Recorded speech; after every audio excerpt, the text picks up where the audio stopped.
All right, we are going to get things underway today. Thank you for joining us for our virtual college visit series today on Friday, October 2nd. Thanks for being here. We are fortunate to have both Miss Lynn McMullin and Jacob Stevens from Christopher Newport University will be joining us today and sharing information with you about their wonderful university. Throughout today's presentation, Ms. McMullin will stop at certain sections and ask if anybody has any questions. If you do at that time, if you could enter them into the chat and they will get to them. And then of course at the end, we will open up the chat for questions there as well. So again, thank you for being here and we will go ahead and get started. I'll pass it off to you, Lynn. Thanks. Hi everyone, my name's Lynn. I'm one of the Assistant Directors of Admission here at CNU. I've been at CNU for about 7 years now. I work primarily with students in the Richmond area, so visiting y'all's high schools, and then I also do our marketing and our communications. So if you receive an email from us or a text message or a publication in the mail, I'm the person behind the desk who is making all of that happen. I'm gonna go ahead and let Jacob introduce himself as well. Of course, awesome. Thank you, Lynn. Hi, everyone. My name is Jacob Stevens. I'm a senior here at Christopher Newport University. I am originally from Waterford, Virginia, which is in western Loudoun County up in Nova. I am studying American Studies here at Christopher Newport University. I'm somewhat on a pre-law track. And then when I'm not working in the classroom, I do a couple things. I'm involved in social Greek life. I'm involved in a cappella, and I also am a junior fellow for Center for American Studies, which lets me do undergraduate research. So I have a pretty good umbrella idea of the things that go on both inside and outside of the classroom. Thank you. So to get things started, we're just going to give a brief introduction to CNU and then talk a little bit more about life inside and outside the classroom, and then also the admission and the application process. So to get things started, what is it that makes CNU so special? First off, we think it's our size. We are right around 5,000 students, and we are not planning to increase that number. We really do feel like 5,000 is the ideal number. It's large enough we can offer a wide variety of opportunities, but it's also small enough where you're not going to feel like you're just a number, and faculty and staff members are going to know your name. Jacob, can you share a little bit more about your thoughts about the size of campus? Yeah, no, of course, I'd love to. I would say one of the biggest kind of experiences I've had when it comes to class size is really having the accessibility to our professors. One of the really cool things of switching out is you're not really going to find yourself in one of those 400-person lectures where it's really hard to go and interact with your professor and find the right time to talk to them. Here, our professors are amazing. They will get to know you in the classroom, but then they're also going to have something outside of the classroom called office hours. Which is just a time for you to really go and ask them any questions you have. And what really ends up working out well is because of the smaller class sizes that we end up having, they're super accessible during this time. You can genuinely go and have a conversation with them. And a lot of times they'll help you with what you're talking about, and then they'll check up on you and see how you're doing, get to know kind of how your college experience is going so far. And even just something as small as like, how's your last week been?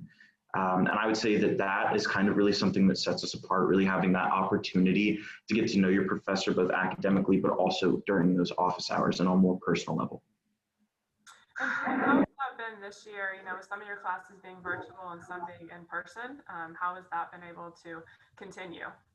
Yeah, definitely. I would say the in-person, it's all pretty much switched over to online, just in the aspect of in-person being in kind of their close quarter office area is a little bit rougher. And CNU has really been making as many strides as possible to make sure that we can stay here on campus. And so by working on those things together, it ends up meaning a lot of the time you're going to end up getting one-on-one Zoom meetings, or you're going to end up getting Google Meet meetings or set up on GChat or really anything.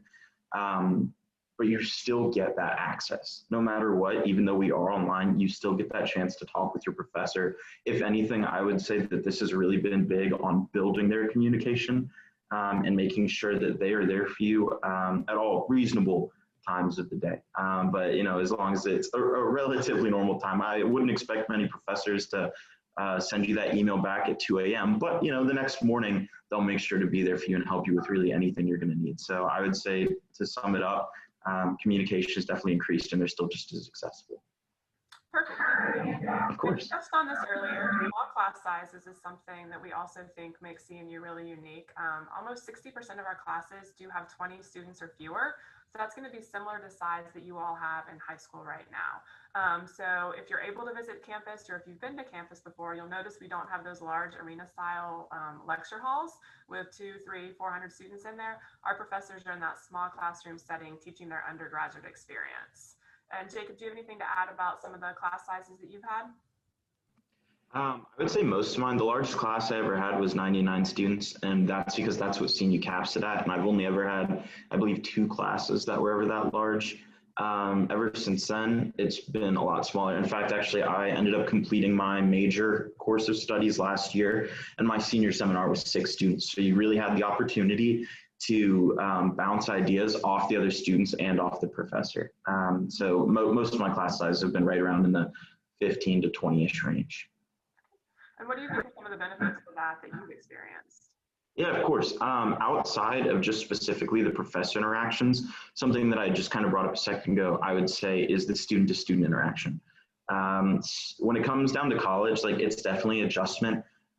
There is a lot more intensive academics in certain ways and also a lot more lackadaisical in others. And what I mean by that is when it comes down to what you actually have to do, there is definitely a little bit more work. But when it comes down to how you go about it, the professors aren't going to be there making sure you're turning things in. They're expecting you to do that. And one of the really big things that I've said I've had is accountability. I'll reach out to friends I have in that class or even new people that I don't know that I sit near and have gotten the opportunity to reach out to. And they're going to be there, and I'll send them a text right before, like the day before test, and I'll say, hey, make sure you're studying for it. They'll send me a something like before an essay rough draft is due and say, hey, don't forget that it's due today at 3 o'clock. And it's really that accountability is something that not necessarily would be there if it was such a large class that you kind of got lost in it. And in addition to that, even just setting up study groups and setting up time, you can more times than not, particularly before all of the craziness that's currently happening, but you can get everyone together in one classroom, your whole class, to study together and make sure that you all have what you need to find a way to be successful. That's awesome. Thank you. We also do have a beautiful campus. You can see here in the picture that that's our Great Lawn area. So our campus is about 250 acres, and we're located in a very residential section of Newport News. The Great Lawn is really the center of campus. Surrounding the Great Lawn is going to be our academic buildings, and then on the outside of that is going to be the residence hall, student life spaces. With the size of campus, it's very manageable, and you can pretty much get from one end to the other on campus in probably 10 minutes at most, depending on how quickly you're walking, riding your bike, skateboarding. And then another nice thing is going to be parking. It's not like you have to park at the football stadium and then take a bus to your residence hall or to your classes. All of the parking areas are going to be right adjacent to campus. So Jacob, any favorite spots on campus that you want to share? Yeah, definitely. I would say my personal favorite spot is right,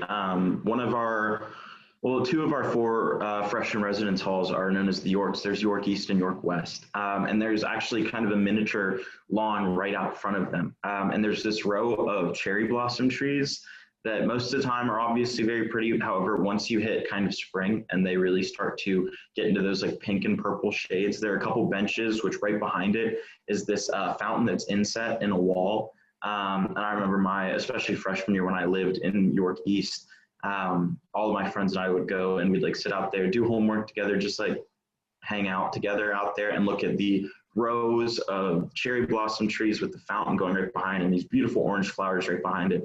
I can without a doubt say that is by far my favorite spot on campus, even to this day. And I, as a senior, currently live off campus. But even to this day, I end up still making the trek out there if I just need time to like kind of relax and decompress a little bit. I'll find myself sitting on those picnic tables. So they're undoubtedly my favorite spot. Awesome. Yeah. And then lastly is going to be our Simpson Community. When you talk to any of our students, one of the things that consistently comes to the top of the list about things they love most about CNU is that Simpson Community. We have an honor code, we have a speaking tradition, and those are kind of just ways that the student community shows that they care about one another. And I'll let Jacob elaborate on that from his experience with that. Yeah, of course. I would say that, as Lynn kind of just pointed out, anytime you come to CNU, if you ask a student what their favorite part is, 9 times out of 10, you're going to get the answer community. And I think for me personally, what I can say is the reason that's the answer is because of how easy it is to find your community here. I went through my entire freshman year and I wasn't overly involved in really anything. I went to class. I did very well academically, but I went to class and I'd come back and I'd hang out with my friends. And at a lot of places, that, especially at larger schools, that's rough because you have your room, and then that's about it. Meeting new people is hard. And even during that freshman year, I was able to find this amazing community of my hall and my entire building, and just so many people on campus. But then come sophomore year, when all of my friends had started to find their passions both inside and outside of the classroom, I realized that I wanted to go and find those things as well. And it took me about a month to get involved. That list of things that I gave earlier. And while they came at different times, obviously, most of them I started going down that path within that month. And it was incredibly easy. Joining my fraternity, taking this current position that I have in our Office of Admission, joining my a cappella group, all of those different things, it just took me reaching out and being interested for it to completely surround me. And even then, a lot of the times it wasn't even me necessarily reaching out. A lot of my now brothers at the time, just friends, would reach out to me and say, hey, come out to this Rush event. One of my really good friends in my a cappella group was the one that invited me to come and try out. I was recommended to apply to this position that I currently have from some of my brothers as well. Community you can find in spades at CNU. And the really cool thing is just going and finding your specific community, finding the spot that you really feel like you get something out of, and more importantly, you really feel like you can put something back in. Awesome, thank you. Yeah, of course. Well, those were kind of some of the introductions to CNU, but I want to touch briefly on our academic programs. And if y'all have any questions at this point about academics or anything related to that, please feel free to go ahead and type them in and we can answer them. We've currently got about 90 different majors, minors, concentrations, programs of study, and there's a complete list on our website, so you can see all the different offerings that we have. We are a liberal arts and sciences school, so this means our students are going to take a core group of classes freshman and sophomore year, and then junior and senior years when they would move into their more major specific programs. And we feel like that liberal learning core is really important because it helps build a broad academic foundation for our students, and it can help them find or validate an intended major. We are also primarily undergraduate. Like I said, we've got about 5,000 students, but only about 250 of them are graduate students. So this means the majority of our resources, both our programming resources and our financial resources, are going towards that undergraduate experience. As far as life outside the classroom, actually, what I wanted to share was some other ways you can get involved outside the classroom academically are going to be study abroad. We currently have over 300 students that study abroad each year. Obviously, the number was a little different at the end of last year and a little different at the beginning of this year, but that is typically what we're looking at. We also do have internships as well. We have a Center for Career Planning on campus, and that is their main purpose, is to help students find both internships and full-time careers after graduation. And then we have a student success center where we have a writing lab and a tutoring options for students. So those are both great ways for students to get just a little extra help if they need that. Or also on the other side of that, if you're doing really well in a class and you want to help your classmates and your peers, you can also be a tutor or work in the writing center. And then lastly is going to be research, and Jacob kind of touched on that a little bit. He is currently participating in that. And so since we are primarily undergraduate, a lot of our students are going to have that opportunity to participate in research at that undergraduate level, as opposed to waiting to the graduate level.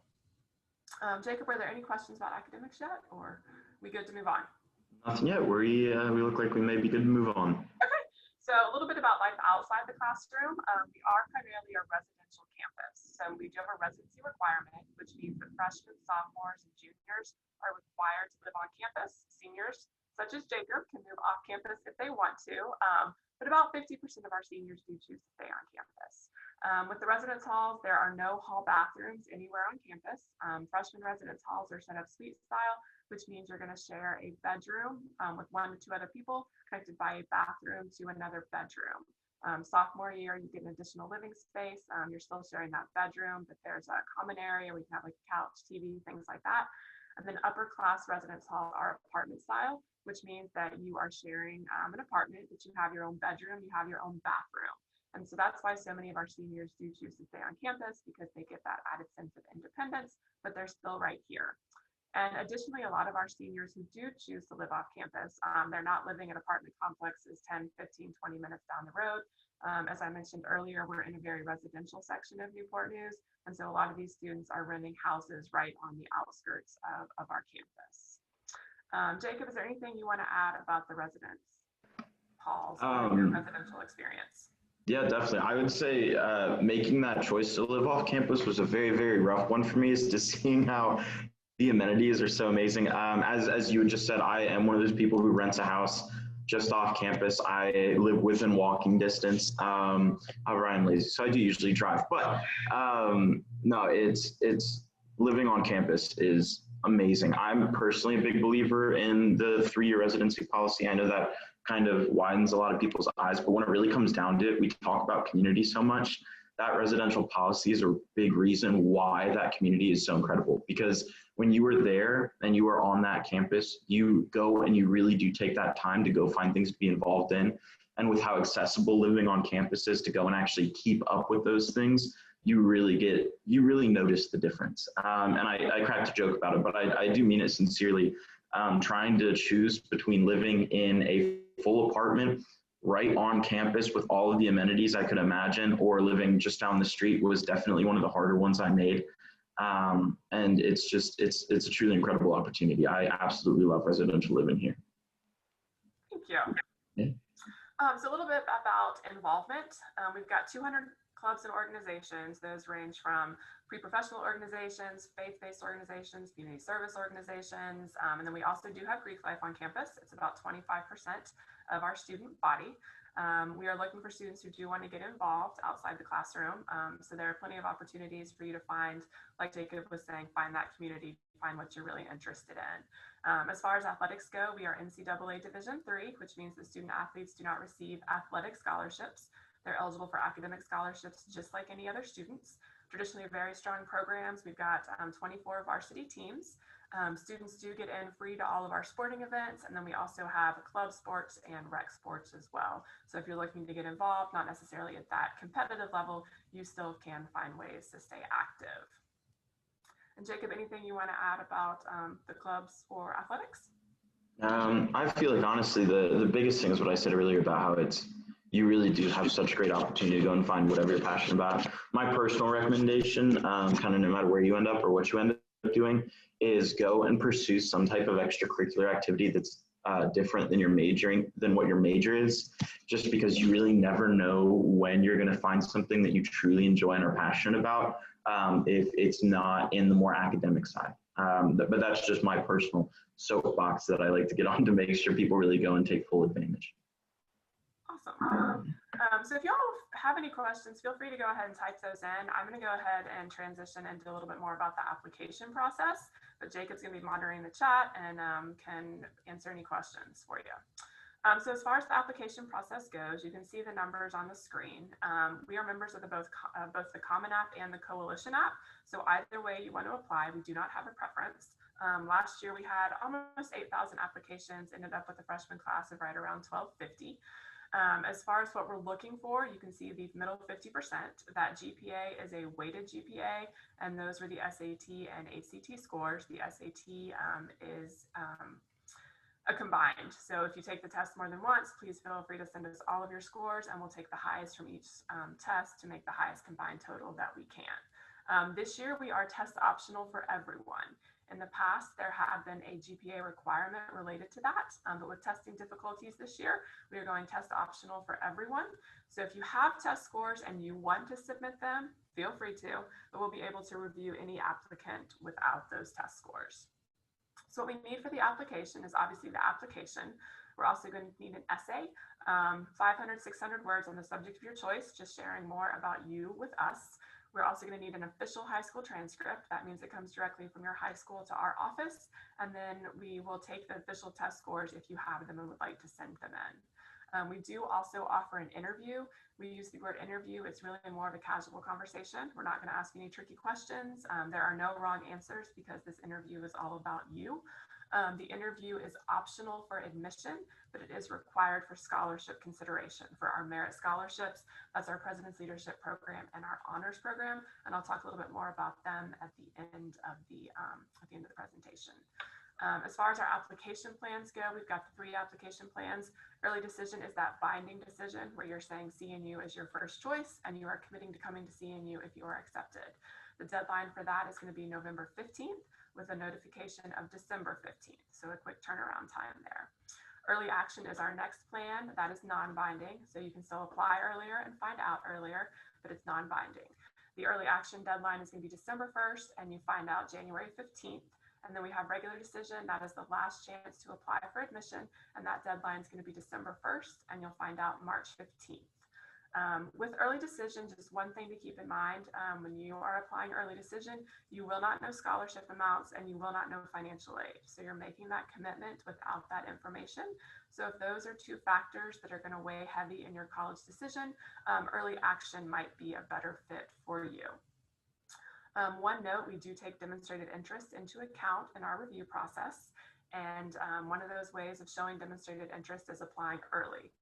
So the acceptance rates for early decision and early action are much higher than our acceptance rates for regular decision.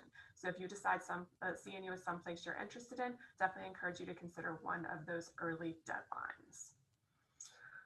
And that is really the application process. Any questions about that so far? Nothing quite yet. We are covering everything they wanted to know about CNU. And then lastly, I'm going to talk about our 2 scholarship programs, which is our President's Leadership Program and our honors program. Those are the ways that our incoming freshmen receive scholarship dollars. The President's Leadership Program is the larger of the 2. It's about 400 students.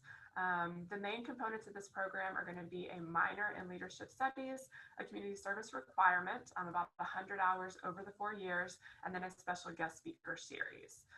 With the honors program, that's the smaller of the 2. It's about 130 to 150 students.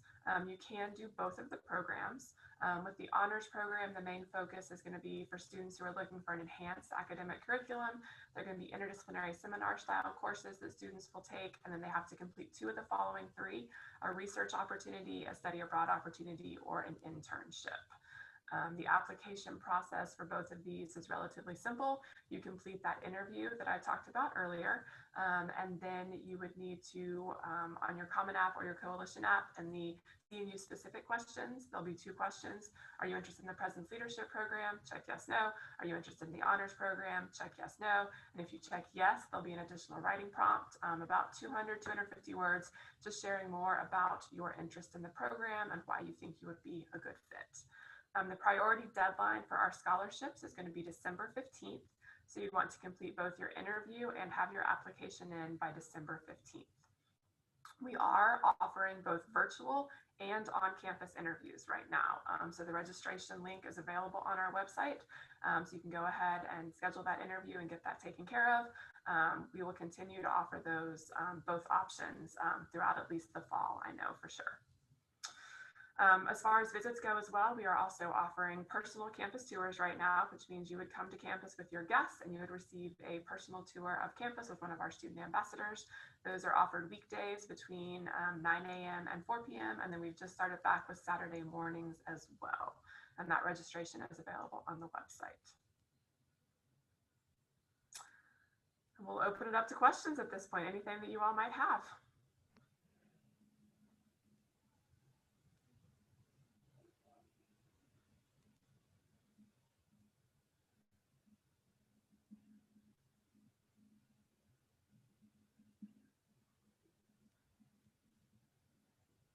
And I will also, my contact information is available on our website with my email address and my phone number. So if something does come up later, feel free to shoot me an email and I'd be happy to answer that.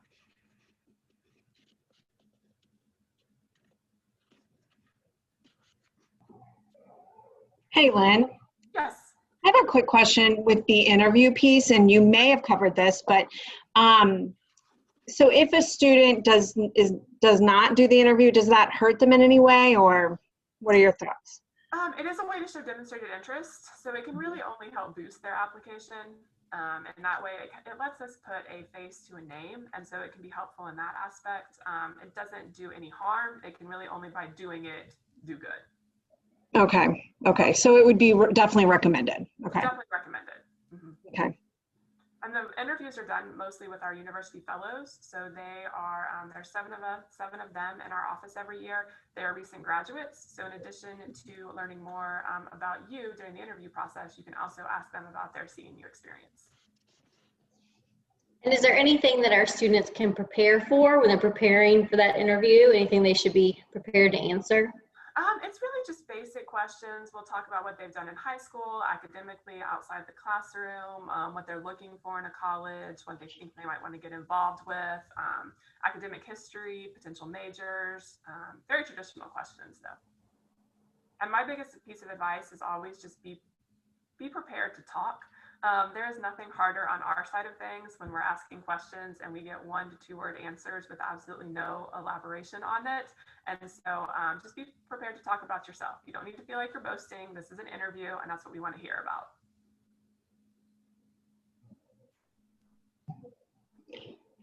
Well, I think that unless we have any other questions from anyone, I think that wraps us up for today.